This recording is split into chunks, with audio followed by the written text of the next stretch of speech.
Hi hello నమస్తే welcome to my YouTube channel అమ్మ ఆశీర్వాద. ఈరోజు మనం మాట్లాడుకోబోయే టాపిక్ తనుజ క్యాప్టెన్ అయిన తర్వాత తనకి ఏవేవైతే జరగబోతోంది, ఏమేమైతే మనం ఎక్స్పెక్ట్ చెయ్యొచ్చు అనే విధానం గురించి అయితే మనం ఇప్పుడు కాస్త మాట్లాడుకుందాము. ముఖ్యంగా తనుజ క్యాప్టెన్సీ గురించి అయితే ఒక నిమిషం మాట్లాడుకుని తర్వాత ఆ టాపిక్లోకి వెళ్దాము.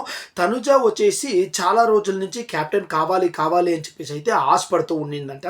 9th ఎపిసోడ్ లోపల క్యాప్టెన్సీ కావాలి అని చెప్పేసి అయితే తను ఆశపడుతూ ఉండేది. కానీ 10th ఎపిసోడ్ వచ్చే కొందరికి తను క్యాప్టెన్సీ అయింది. 10th వీక్ వచ్చే కొందరికి తన క్యాప్టెన్సీ అయింది. ఇక తను పడ్డ కష్టానికి ప్రతిఫలం అనేది దొరికిందనిసే చెప్పాలండి. ఎందుకురా అంటే ప్రతి ఒక్కసారి కూడా తను తన సాయశక్తులా ట్రై చేస్తూ వచ్చేది. కానీ మిడిల్స్లోనో లాస్ట్లోనో ఏదో ఒక చిన్న కారణంతో ఎవరైనా ఎలిమినేట్ చెయ్యొచ్చు అనే ఒక కారణంతో తను ఎలిమినేట్ అవ్వడం అయితే జరుగుతూ వచ్చుండేది.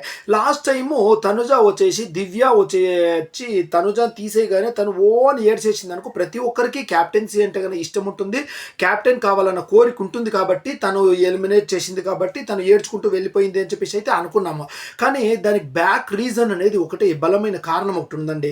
ఎందుకంటే తను హౌస్లోకి వచ్చేటప్పుడే వాళ్ళ ఫ్యామిలీ మెంబర్స్ అందరూ కూడా నువ్వు ఎక్కడికి వెళ్ళవు, యాడ కొన్ని రోజులు కూడా ఉండవు, వచ్చి రాగానే ఇంట్లోకి వెళ్ళిపోతావు కాబట్టి అలాంటి బిగ్ బాస్ హౌస్లోకి వెళితే నువ్వు అస్సలు ఉండలేవు అని చెప్పేసి అయితే చెప్పారంట. నువ్వు 2 వారాలకు మించి ఉండవు అని చెప్పేసి.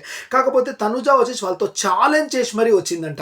లేదు నేను ఉండి చూపిస్తాను అందరికీ అని చెప్పేసి ఛాలెంజ్ చేసి వచ్చేసి హౌస్లోకి వచ్చిన తర్వాత అనుకుందంట ఫ్యామిలీ వీక్ అనేది వస్తుంది ఒక 10th వీక్ తర్వాత, అప్పటి లోపల నేను క్యాప్టెన్ అయ్యాను చూడు అని చెప్పేసి అయితే వాళ్ళ ఫ్యామిలీ మెంబర్స్ వచ్చినప్పుడు చెప్పాలి అని చెప్పేసి అయితే తనుజ అనుకుందంట. అది కాకుండా పోతోందే, నేను ఇన్ని వారాలు ఉన్నా కానీ నేను క్యాప్టెన్ అయ్యాను చూడు అని చెప్పేసి మా ఫ్యామిలీ మెంబర్స్ దగ్గర కాకుండా పోతోంది ఈ దివ్య ఎలిమినేట్ చేసిన దానివల్ల అని చెప్పేసి అయితే తనుజ చాలా ఘోరంగా ఏడ్చిందనేసి మనకిప్పుడు అర్థమవుతోంది. తర్వాత ఆ విషయానికి వస్తే తనుజ వచ్చేసి చాలా గట్టి ప్లేయర్ అండి. ఎంతటి గట్టి ప్లేయర్ అంటే ప్రతి ఒక్కరు చెప్తారు కృషి ఉంటే మనుషులు ఋషులు అవుతారు, మహాపురుషులు అవుతారు అని చెప్పేసి. అది మామూలుగా ఒక వ్యక్తి సాధించే దాంట్లో కూడా కంపేర్ చేసుకోవచ్చును, ఒక గేమ్లో కూడా కంపేర్ చేసుకోవచ్చును. యాక్చువల్గా చెప్పాలంటే ఒక మనిషికి బలం కంటే ఒక పట్టుదల అనేది ఎంతరా ఇంపార్టెంట్ అనేది తనుజను చూసి నేర్చుకోవాలండి. అన్ని గేమ్స్లో కాదు, ఇప్పుడు క్యాప్టెన్ అయిన గేమ్ గురించి అనుకుంటే రీతు వచ్చేసి చాలా చక్కగా ఆడుతుంది గేమ్స్. ఎంత ఫిజికల్ టాస్క్లో అయితే ఎంత బలం అంటే రీతుకి ఎక్సలెంట్ బలం అని చెప్పి చెప్పుకోవచ్చు. ఆల్రెడీ మనం చూసినాం చాలా టాస్క్లో ఈడ్చిడ్చి పారేస్తుంది. ఆ బాల్ టాస్క్లో అయితే శ్రీజాని ఫ్లోరాని అయితే అడ్డు నిలబెట్టుకుని మరీ ఒక గేమ్ ఆడింది రీతు. అప్పుడు ఓడిపోయినా కానీ రీతు ఆడిన గేమ్కి అందరూ కూడా రీతు ఫిదా అయిపోయారండి. అంతటి ఏం ఫిజికల్ టాస్క్ ఆడుతున్నా అని చెప్పేసి అంతటి బలవంతుల రీతు. ఆ రీతు కూడా ఇప్పుడు ఫైనల్లోకి రీతు, నిఖిల్, తనుజ ముగ్గురు ఫైనల్లో ఆడే టాస్క్ ఇట్లా కత్తి పెట్టుకునే టాస్క్ ఆడితే రీతు కూడా తను అరవడం చూసి నువ్వు ఇంత కష్టమవుతుందా అని చెప్పేసి అయితే నాకైతే అనిపించింది. యాక్చువల్గా బిగ్ బాస్లో చూపించింది ఒక పావు గంట చూపించినారు, కానీ అది 3 to 4 hours దాకా ఇలా కత్తి పెట్టుకుని ఉండడం అనేది చాలా చాలా చాలా డిఫికల్ట్ అండి.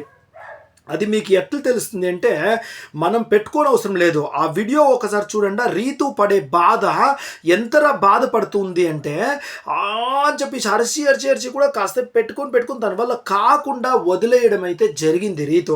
తర్వాత నిఖిల్ విషయానికి వస్తే నిఖిల్ కూడా ఎంతరా స్ట్రాంగ్ అని చెప్పేసి మీకు ఒక చిన్న ఉదాహరణ చెప్తానండి. నిఖిల్ ప్లస్ గౌరవ్ ఆడిన విధానం అంటే ఇలా మూట్లు పెట్టుకునే టాస్క్లో ఎంత బలం ఉంది నిఖిల్కి అంటే ఎక్స్ట్రాడినరీ బలం ఉంది. కానీ నిఖిల్ కూడా తనుజ దగ్గర ఓడిపోయాడు అంటే తనుజ ఎంత పట్టుదలతో ఆడింది, తన కసి ఏంటి, తను గెలవాలని చెప్పేసి ఎంత ఒక కసితో ఆడుతుంది అనేది మీరే గమనించండి.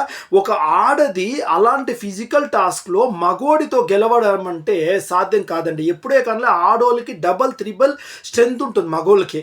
అలాగనే ఫిజికల్ టాస్క్లో తనకంటే బాగా ఆడి చాలాసేపు హోల్డ్ చేసుకుని గెలిచింది. తర్వాత అది గెలిచేదే కాదండి, ఒక మాట అంది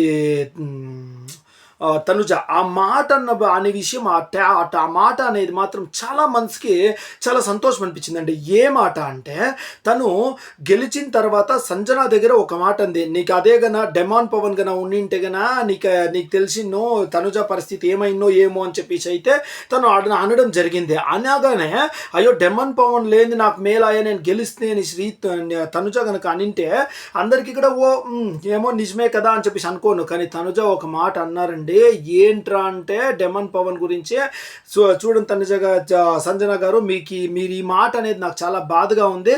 ఎందుకురా అంటే నేను గివ్ అప్ అనేది ఇవ్వను. నా డెమాన్ పవన్ కాదు ఇంకెవరన్నా వచ్చినా కానీ, ఎవరు నాకు ఆ కాంపిటేటర్గా వచ్చినా కానీ నేను గివ్ అప్ అనేది మాత్రం 110% ఈ లాపను.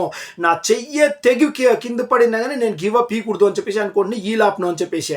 మీరు అనుకోవచ్చును తనుజ ఎంతసేపు అయితే ఓల్డ్ చేసుకొని పోతుంది అని చెప్పేసి. 3 hours కాదు 4 hours కాదండి. తనుజను మీరు కన్నా చూసింటే ఇలా పెట్టుకునేసి తన బాధపడుతూ తనకి నొప్పి అయితే అలాగే పెట్టుకొని ఉండిపోయిందండి. స్టాచ్యూ మాదిరి పెట్టుకుంది. అంత పట్టుదల గలది తనుజ అని చెప్పేసి అందరికీ మరొక మారు నిరూపితమైంది. ఇంతవరకు ఫిజికల్ టాస్కుల్లో అంతా ఎక్సలెంట్గా ఆడిన తనుజ ఇప్పుడు ఈ టాస్క్లో చూసే కొద్ది వామ్మో రీతుకి నిఖిల్ కంటే స్ట్రాంగ్గా ఆడే అర్హత అంత తాకత్ ఉందా తనుజాకి అని చెప్పేసి అయితే తనుజ ఫ్యాన్స్ మస్తు ఖుషి అయిపోయారండి. తన క్యారెక్టర్కే ఫిదా అనుకుంటే తన ఆడే గేమ్స్ కూడా ఫిదా అయిపోయారండి. నిజంగా తనుజ ఫ్యాన్స్కి వచ్చేసి ఇది ఒక బిగ్ ఫీస్ట్ అని చెప్పొచ్చును. అంత బాగా ఆడింది తనుజ. తర్వాత ఇప్పుడు విషయంలోకి వస్తాము. తనుజాకి క్యాప్టెన్ అయిన దానివల్ల ఖుషి ఎంత ఉంది అభిమానులకి, ఇప్పుడు భయం ఎంత ఉంది అభిమానులకి అనే విషయం అయితే నేను ఇప్పుడు మీకు చెప్పదలుచుకున్నాను. ముఖ్యంగా ఏంట్రా అంటే తనుజ గురించి భయపడాల్సిన విషయం ఏంట్రా అంటే తనుజ వచ్చేసి ముక్కి సూటి మనిషి అండి. లోపల ఏది దాచుకోదు. ఎవరైనా కాస్త తప్పు చేసినా కానీ అయ్యో మా ఇక్కడ కెమెరాస్ ఉన్నాయి మనం ఆ తప్పును గన ఎత్తెత్తి చూపిస్తే గన కొంతమందికి బ్యాడ్గా పోర్ట్రేట్ కావచ్చు అనేది చూడదు. తనకి ఏమనిపిస్తే అది యాక్చువల్గా చెప్పేస్తుంది. ఇంకోటి ఏంటంటే ఇప్పుడు మామూలుగా కాస్త కొన్ని చూడనట్టు ఉండాలి. తనుజ వచ్చేసి ఒక రేషన్ మేనేజర్ అయినప్పుడు రేషన్ మేనేజర్ అంటే ఎలాగుండాలి అని చెప్పేసి తను ఫిక్స్ అయిందో ఎలాగుండాలని చెప్పేసి రూల్స్ ఉంటుందో అలాగే ఫాలో అయిపోయిందండి. ఇప్పుడు 15 జనాలు ఉంటే 15 జనాలు అడగల్లా ఇంతింత అని చెప్పేసి వడ్డిపించుకోవాలా, ఇంతింత అని చెప్పేసి తినల్లా, అకస్మాత్ ఏమైనా ఎక్స్ట్రా కావాలంటే మనల్ని అడగల్లా రేషన్ మేనేజర్ కాబట్టి అనేది ఫిక్స్ అయింది. కాబట్టి అలా పక్కా రూల్స్ అండ్ రెగ్యులేషన్స్ పాటించి అందరితోనూ కాస్త విరోధం అనేది తెచ్చుకుంది తనుజ. హౌస్లోనే కాదు అవుట్ సైడ్ మెంబర్స్లో కూడా ఆ ఒక విషయం కయ్యి తనుజ మీద కాస్త భిన్నాభిప్రాయం అనేది రావడం జరిగింది. అదే ఇప్పుడు క్యాప్టెన్సీ అయింది కాబట్టి తనుజ ఒకే ఒక విషయం మాత్రం గుర్తుపెట్టుకోవాలి.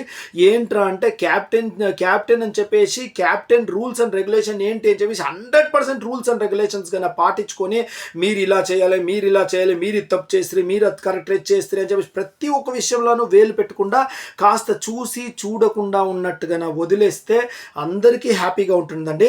ఇప్పుడు తనుజ అభిమానించే వ్యక్తిగా నేను కూడా అదే అనుకుంటున్నాను. ఎందుకురా అంటే తనుజ వచ్చేసి చాలా డీప్గా వెళ్ళిపోతుందండి. అయ్యో నేను క్యాప్టెన్ అంటే ఎలా ఉండాలి, హౌస్ని ఎలా లీడ్ చేయాలి, ఎవరు తప్పు చేయకుండా చూసుకోవాలి అని చెప్పేసి ప్రతి ఒక్కటి కూడా స్ట్రిక్ట్గా ఫాలో అయ్యిండారు. అంటే వాళ్ళు గొడవలు ఆడేది వీళ్ళు ఒక మాట అనేది వాళ్ళు ఒక మాట అనే దాంట్లో తనుజ అభిమానులు కూడా కాస్త నిరుత్సాహం అయ్యే ఛాన్సెస్ ఉంది. నిరుత్సాహమైన తనుజను అభిమానించడం మానరు. కానీ వేరే అవుటర్స్కి వచ్చేసి ఏంటో తనుజ క్యాప్టెన్ అయిన తక్షణము ఇంత అహంకారంగా బిహేవ్ చేస్తూ ఉంది అనుకునే అట్లా ఒక సిచ్యువేషన్ అయితే వచ్చే అవకాశాలు ఉంటుంది. కాబట్టి తనుజ అది గ్రహించి మన అదృష్టం కొద్దీ తనుజ అదృష్టం కొద్దీ తను అణిగి మెనిగి ఉండి కాస్త చూడకుండా ఉన్నట్టు క్యాప్టెన్ సీట్లో అలా వెళ్ళిపోతే చాలా బాగుంటుంది. అప్పుడు అందరికీ కూడా చాలా బాగుంటుంది. తనుజ ఆశ కూడా నెరవేరుతుంది, మన ఆశ కూడా క్యాప్టెన్సీ కావాలా తనుజ అనేది ఆశ కూడా నెరవేరుతుంది, అందరికీ కూడా బాగుంటుంది అనేదైతే నా ఒక ఒపీనియన్. మీ ఒపీనియన్ ఏంటి అని చెప్పేసి దయచేసి కామెంట్ రూపంలో తెలియజేయండి. ఈ వీడియోని లైక్ అయితే షేర్ చేయండి, లైక్ చేయండి, సబ్స్క్రైబ్ చేసుకోండి. తనుజాకి మరొక మారు కంగ్రాట్స్ చెప్పుకుంటూ జై హింద్.